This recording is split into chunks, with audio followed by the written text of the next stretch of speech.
तो दोस्तों हाल ही में एक मेरे पास फ्लिपकार्ट सेलर की तरफ से एक मेल आया है और मुझे लगता है दोस्तों ये जो मेल है ये सभी सेलर के पास गया है। बहुत सारे मेरे पास इंस्टा पे मैसेज आए थे कि सर ये जो मेल आया है इसका क्या मतलब है, ये मेरे पास क्यों आया है और अगर मेल आया भी है तो हमें अब क्या करना चाहिए। तो दोस्तों इस वीडियो में मैं आपको एक्सप्लेन करने वाला हूँ इस मेल का मतलब क्या है और आपको अगर ये मेल आया है तो आपको क्या करना चाहिए या फिर आपको क्या चीज़ें नहीं करनी चाहिए। स्टार्ट करते हैं और इस मेल को हम लोग एक्सप्लेन करने वाले हैं, शुद्ध हिंदी में करने वाले हैं ताकि दोस्तों आपको पता चल पाए कि भाई ये मेल क्यों आया है और हमें क्या करना चाहिए। इस मेल में ऐसा क्या लिखा हुआ है जो कि हमको फॉलो करना है और दोस्तों सब कुछ इस वीडियो में आपको मैं शुद्ध हिंदी में एक्सप्लेन करने वाला हूँ। दोस्तों ये आपके सामने मैं मेल पहले से खोल के रखा हूँ। यहाँ पे ऐसे लिखा हुआ है, attention required using a Flipkart security bag with invoice pouch is strictly prohibited, no more. अब दोस्तों सब्जेक्ट लिखा हुआ है तो इसका दोस्तों मतलब ये है कि ये जो मेल है ये आपके सिक्योरिटी बैग के अकॉर्डिंग आया है। अब दोस्तों सिक्योरिटी बैग क्या होता है? सिक्योरिटी बैग दोस्तों ये होता है कि जो हम लोग फ्लिपकार्ट की जो पैकिंग होती है जिसमें हम अपने जो भी प्रोडक्ट होता है उसको पैक करते हैं उसी को हम बोलते हैं सिक्योरिटी बैग। ठीक है, तो वो जो पैकिंग मटेरियल होता है जिसको पाउच बोल सकते हैं, जो बॉक्स होता है तो बॉक्स बोल सकते हैं, या फिर आप जिसमें भी पैक करते हैं वो चीज़ें आप बोल सकते हैं। तो दोस्तों क्या होता है कि 2 चीज़ें होती हैं, जैसे एक होता है बॉक्स में आप लोग पैकिंग करते हैं, एक होता है दोस्तों पॉलीथीन की जो फ्लिपकार्ट की होती है, या फिर आपके पास फ्लिपकार्ट के जो पेपर बैग की तरह होता है ग्रीन पैकिंग जिसको बोलते हैं, वो भी आपके पास होती है। तो इसी को हम सिक्योरिटी बैग बोलते हैं, फ्लिपकार्ट सिक्योरिटी बैग। उसके बाद हम थोड़ा-सा ऊपर चलेंगे, उसके बाद लिखा हुआ है यहाँ पे, dear seller we hope that your family are is good health. ये दोस्तों सब में लिखा होता है। हम लोग दोस्तों मेन में पॉइंट करेंगे ताकि दोस्तों वीडियो ज़्यादा लंबा ना हो और आपको समझ में भी आ सके। अब यहाँ दोस्तों जो पॉइंट लिखा हुआ है, light material easily get turn. तो सबसे पहले मैं आपको दिखा देता हूँ। As you know we always take major to provide the best possible experience to our customer. मतलब कहने का दोस्तों मतलब ये है कि उनका ये कहना है कि हम हमेशा अपने कस्टमर को अच्छी वैल्यू देना चाहते हैं। तो यहाँ पे देखते हैं और ये क्या कह रहे हैं। उसके बाद दोस्तों यहाँ पे जो मेन पॉइंट शुरू होते हैं वो मैं आपको यहाँ पे बताऊँगा फटाफट, क्योंकि दोस्तों आपको वीडियो को ज़्यादा लंबा नहीं करना है।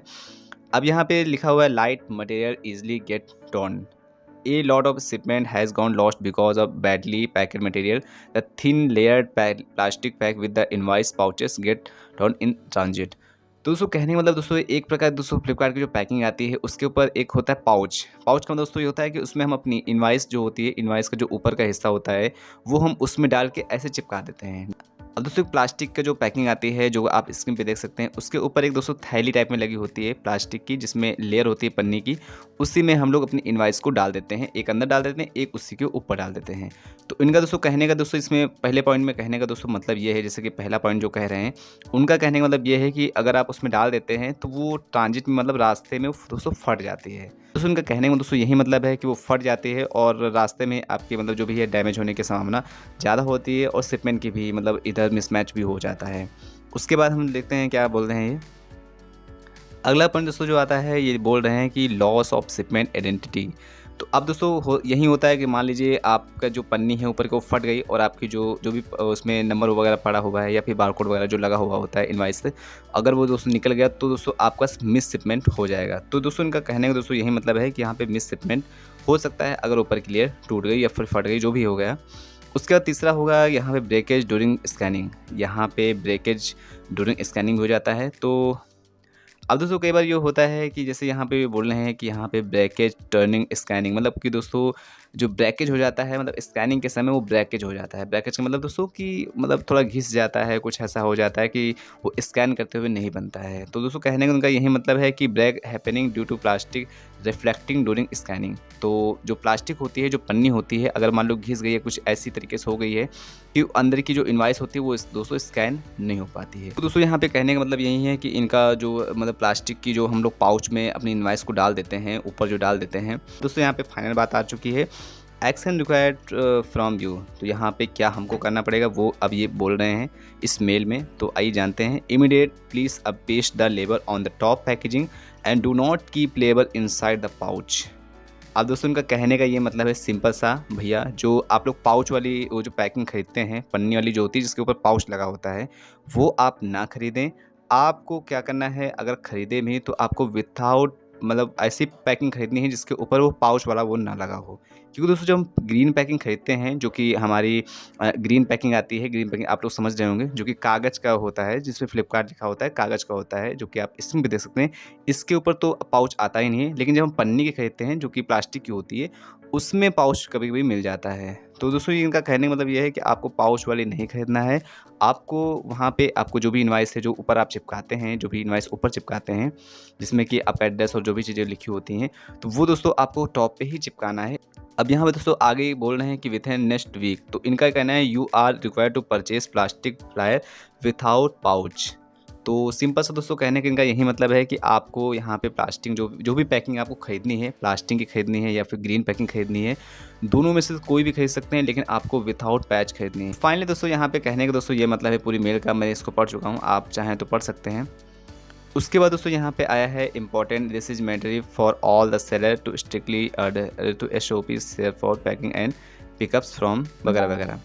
तो कहने का दोस्तों का मतलब यही है कि ये जो नियम है, मतलब कहने का यही नियम है इनका कि भैया आप लोग जो पैकिंग खरीदते हैं विदाउट पाउच वाले खरीदें, क्योंकि अगर आप पाउच का यूज़ करते हैं तो बीच में ब्रेकेज हो जाती है, शिपमेंट थोड़ा इधर से उधर हो जाता है, जिसकी वजह से दोस्तों दिक्कत आ रही है। इसी वजह से मेल आप सभी को आई है। तो उनका सिंपल सा रिक्वेस्ट यही है कि भैया आप लोग ऐसी मतलब पाउच वाली पैकिंग ना खरीदें, आप विदाउट पाउच वाली पैकिंग खरीदें और ऊपर से ही लेबल को चिपका दें, और वो टेप या फिर वाइट टेप जो भी आप यूज़ करना चाहें दोस्तों कर सकते हैं, अगर आपके पास थर्मल प्रिंटर नहीं है तो।